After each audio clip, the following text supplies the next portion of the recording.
Hello, world, and welcome to the Coach's Playbook for the last day of June in this year we happen to be living in, 2020.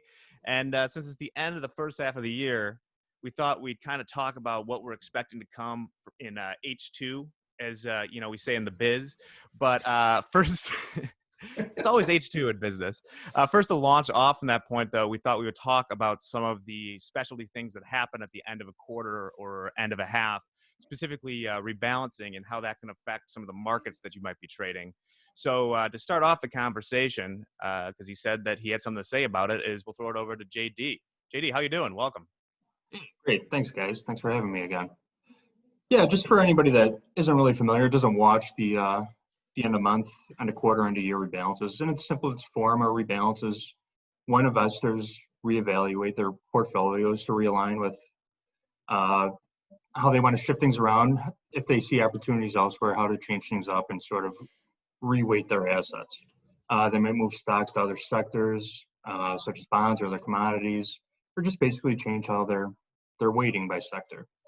There's also a school of thought out there that believes that a lot of hedge funds, pension funds, and mutual funds use this period as an opportunity to book profits for their quarter. So they're people think that they're liquidating positions, and then they'll turn around and rebuy that same position once a new quarter begins.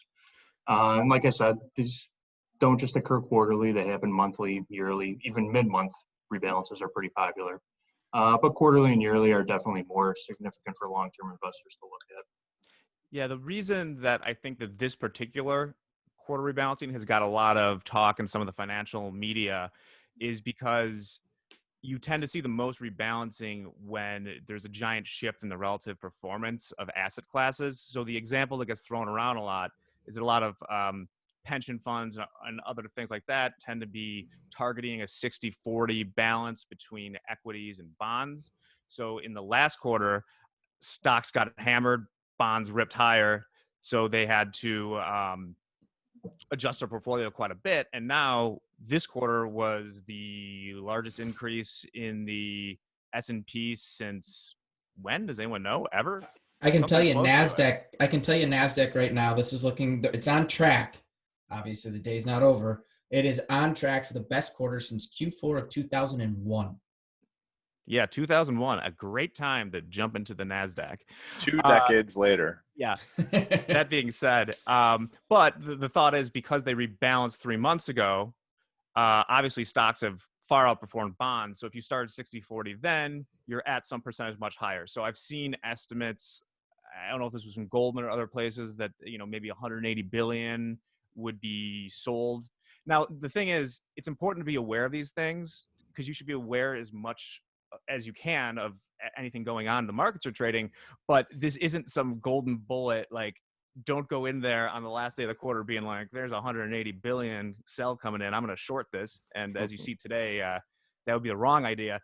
These are sophisticated entities doing this. So it's not, they don't wake up one morning and I'm like, oh shit, I got $180 billion worth of equities to sell today. Sell. No, it doesn't work like that. It's something to keep your eye on. It might give you confidence one way or another, but they're doing it in sophisticated ways. It would be difficult for you, the retail investor, to front run something like this. But anyway, that's just a little primer on what the rebalancing that happens. And there's a lot of, there's expirations that have been happening this week. There was a lot of options expiring. I think that the more interesting thing we want to launch off from this is kind of what's happening with gold and use that to a larger discussion of what we're expecting to see in H2. So Dan, it's been a while without you talking. So why don't you, well, first, Mick, we have a trader. Sorry, I got so on the rebalancing train. We wanted to give a special rebalancing shout out to one of our traders who's been killing it the last couple of days. Yeah, I didn't want to interrupt you, Jack. I wanted to let you have your time shine. But we do have a trader, Daryl Kimbrough Jr., who's been doing really well this week. Put up $4,800 trading the Nasdaq yesterday, and currently up 2,600 today. So really good start to the week. I talked to him yesterday. He's feeling good. we're going to make sure as we continue trading through the rest of the week that we're going to play defense with these big profits that he's had early in the week. As a trader, your job is to make money on a weekly basis. And if you get off to a good start, you've got to protect those profits as you continue trading. And if things don't go, if you start giving back some of those profits while you are up early in the week, it is your job to at least walk away with a good chunk or a good percentage of your money that had been made early on in the week. Yeah, you got to protect those profits, definitely. And here's a great segue to what I was going to say before. Dan, with gold ripping like it is today, he can take that $7,500 and maybe buy a loaf of bread in a few months. What do you think, Dan? A loaf of bread for sure. Yeah, it's exciting. Sitting down here this morning, gold was starting to push lower, and it had me curious. I started to think that one through, and I'm looking at equities. Equities were doing well. And I swear, I look away for a half hour, and all of a sudden, gold is broke above 1,800 for the first time since September of 2011. So almost 10 years. It's 9 3/4 year. All-time high for it, or first time getting above 1,800s in 9 3/4 year. And that's spectacular. I think says a lot about what's going on, and I think it has a lot to do with kind of we're at the end of the quarter here. People are concerned. I know there's fear with states slowing their reopening, businesses are closing. And Mick, I know you and I got a text message from former guy who used to be on here all the time, Mark Meadows. His favorite restaurant in Chicago, Blackbird, was shutting down, and that's unfortunate. And it's going to kind of continue to happen as we slow roll these opens or as openings get delayed. Business where we're prepared for X amount of time, and now that we're not getting there, there's going to be that fear. And then to throw on top of it, what I'll be paying attention to here over the next month or two, it's really going to be earnings. If we think about it, last set of earnings we had, the market already had taken that hit before earnings, but those earnings that came out were still at that, had half a decent quarter. January into February, even into March, everything was pretty much open. Business was flowing as usual. Now we're going to really start to see how these companies are doing. I believe I just saw the other day some projections that are already starting to come out from some of these major companies that are prepared to show major hits that they took during this quarter. And so that, to me, is what we really have to start keeping our eyes on. Yeah, it's really cool seeing Nasdaq above 10,000. It's really cool seeing S&Ps pushing 3,100. I heard a guy today, I can't remember who it was, saying he sees Dow at 30,000 by end of year. All well and good. Kevin Hazlitt, author of Dow 50,000, right? 2001 or whatever the year was. And I think that's all well and good, but we have to be conscious of this, especially from that day trading's perspective of how these markets can take the hit when earnings start to come through. And let's be honest. Yes, some is factored in, but I think there is going to be some shell shock when these numbers start to come out. Earnings will be tough to ignore. I saw Nike came out, was it last week or a couple days ago? That's the one I was thinking of. Bad. Bad. 700 billion. Yeah. Mick, you look like you were going to say something. A little north of there. And I was just going to add that it's not just the revenues that are coming out, this quarter, but with what's happening in the world, this is going to be something that's going to be going on for a little bit. So, I think it's important to think about sectors when it comes to revenues too. There's a lot of businesses that are thriving with online business, but when you have to get in the store or on premise to, spend money, there's a difference between, how those businesses are going to, do. Absolutely. From a revenue standpoint. That ties into a couple events coming up on the economic calendar too. We've got the unemployment number coming out Thursday. Retail sales numbers coming out next week, I believe, and those are both coming off of booming numbers from last month. If they continue to trend higher, which I don't think a lot of people are expecting, it kind of shows that stimulus has been working. Maybe investors will try to write out some more stock gains. But I think a lot of people are expecting a downturn that would just confirm more virus fears have taken over. We're going to continue to see walkbacks on reopening plans. We've been hearing whispers of another stimulus package for a couple of weeks now, so keep an eye on that also. There's a lot of things coming up. there's a lot of things that are going to drive this market in the next couple of weeks.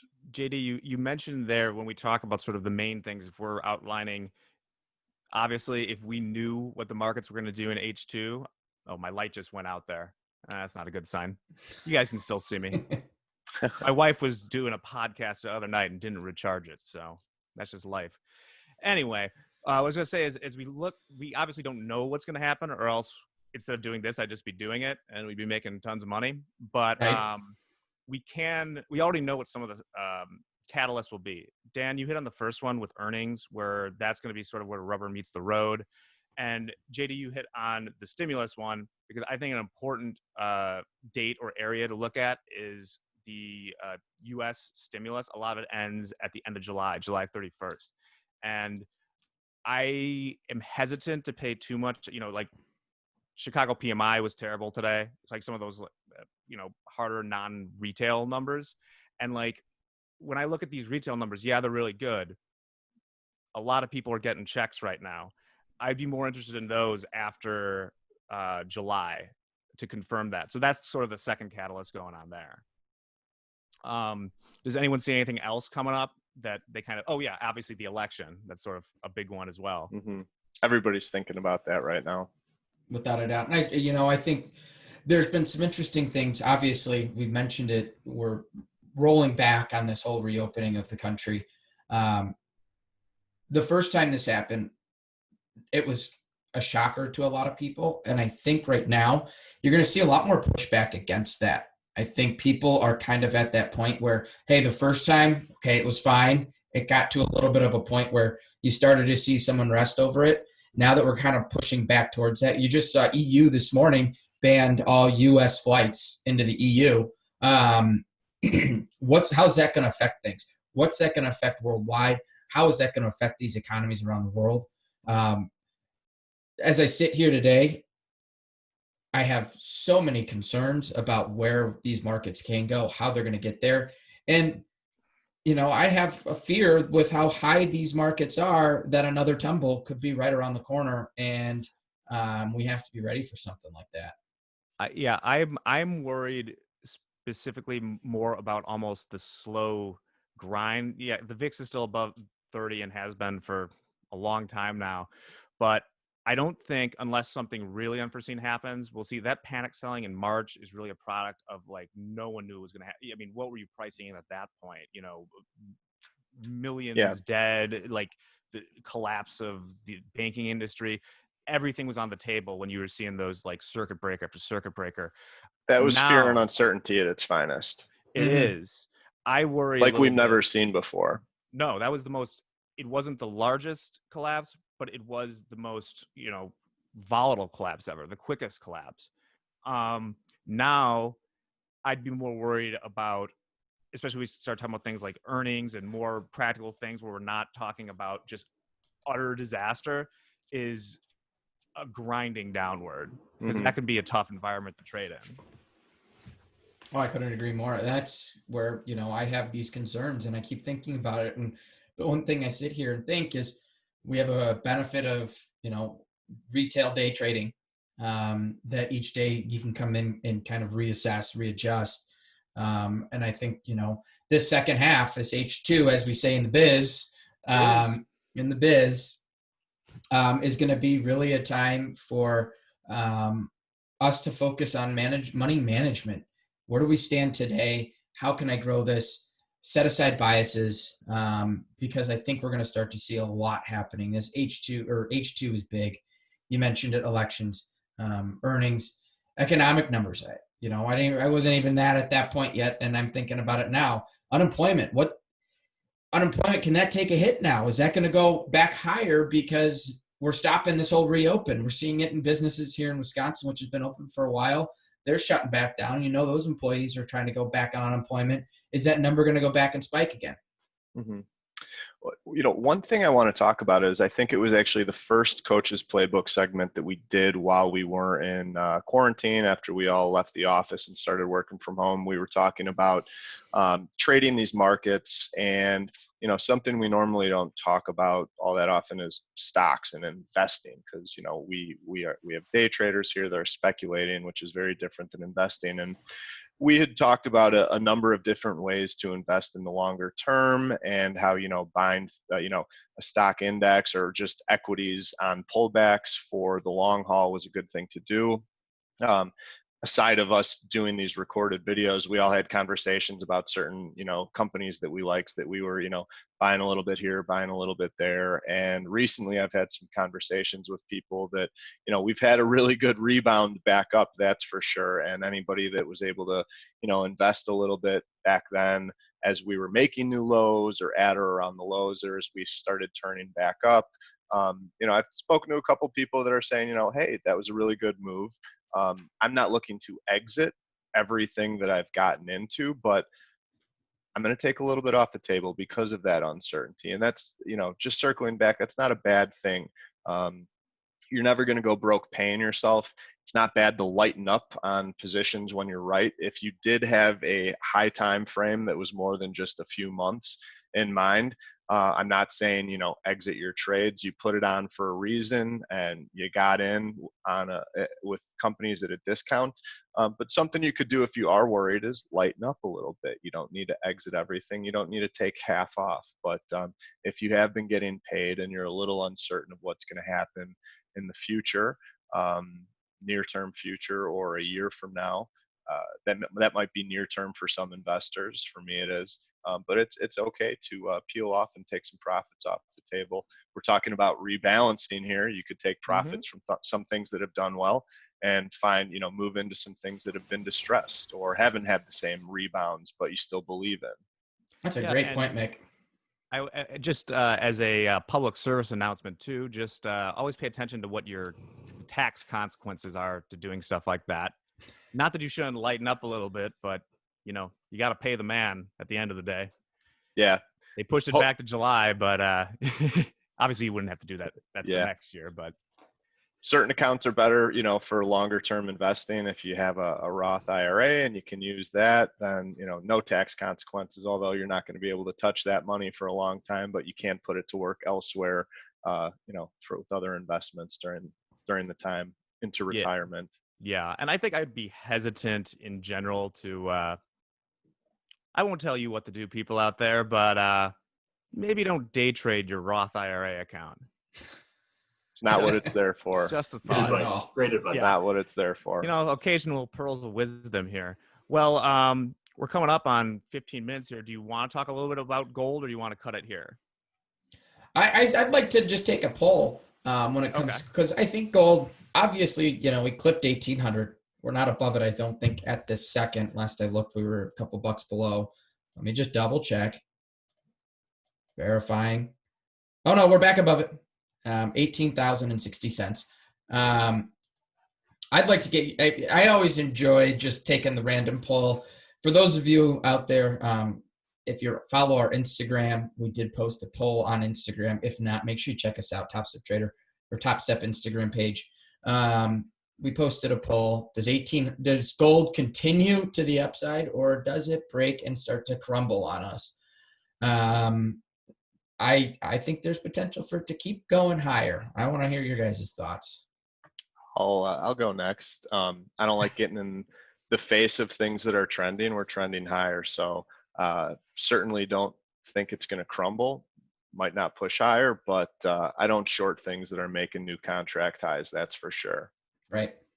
All right. My thought on gold right here is, from the fundamentals, it should just keep going higher, right? I worry, the reason I don't get involved long term, I know people are very passionate about their gold, especially the physical variety.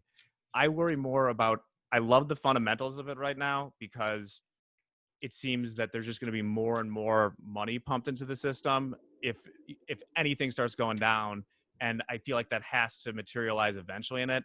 For me, it's more of a existential problem I have with gold, where I don't want to sit in it long term, because it's been a store of value for 5,000 years, but like things are they're changing very quickly. We read nothing but books until 20 years ago. I worry about things, decentralized cryptocurrency, not necessarily Bitcoin. I think there could be other things out there that will hedge against Fed intervention in a way that the younger generations might get into. So long term, I'm not someone who's long gold forever, but yeah, I think it keeps going now. Jack's MBA just came out right there. What are you gonna do? You gotta use it occasionally, right? Right? That's how I know biz words. So could Yeah. you leverage my comment, JD? Yeah, the day trader in me is saying beware of false breakouts. All right, we've been trading. It's been going sideways since April. I'm not looking to get long it right here. I'm not going to give you advice to get long right here. Yeah, sure, it has potential to go higher, but like I said, the day trader in me is thinking false breakout with a sideways move all the way, and I'll wait for more confirmation before I make a call on it. That's a good one. Yeah. All right. Well, there's our little gold rundown. So, Dan, do you have a quotation of inspiration for us today? Do. When I was looking, I was trying to find something that had to do with gold, but they were just not good quotes. So instead, they're all probably nuts, right? They were a little crazy. And I was like, oh, that's just not nice. So instead, I went with an Albert Einstein quote. If you can't explain it simply, you don't understand it well enough. That's a really good point. And Albert Einstein, he had some smarts, some street smarts too, it seems. I will say a little fun fact about Albert Einstein. Here in Williams Bay, Wisconsin, on good old Lake Geneva, there is at one point the world's largest refracting telescope. Albert Einstein was here in the early 1900s to check out the telescope. Wisconsin is just the cradle of civilization, Dan. It still is the world's largest. It is just not the most technologically advanced. So it's not the most powerful, but it's still the largest. There we go. So check that out if you're ever in Wisconsin. I think that's where we'll call it today for the Coach's Playbook. Hope you're all having a great week trading. And since Hoag's not here, Dan, you want to sign us off? Absolutely. What does he always say? He says, trade well and always trade for tomorrow. We'll see you next week, guys. Have a good one. Take care, everybody.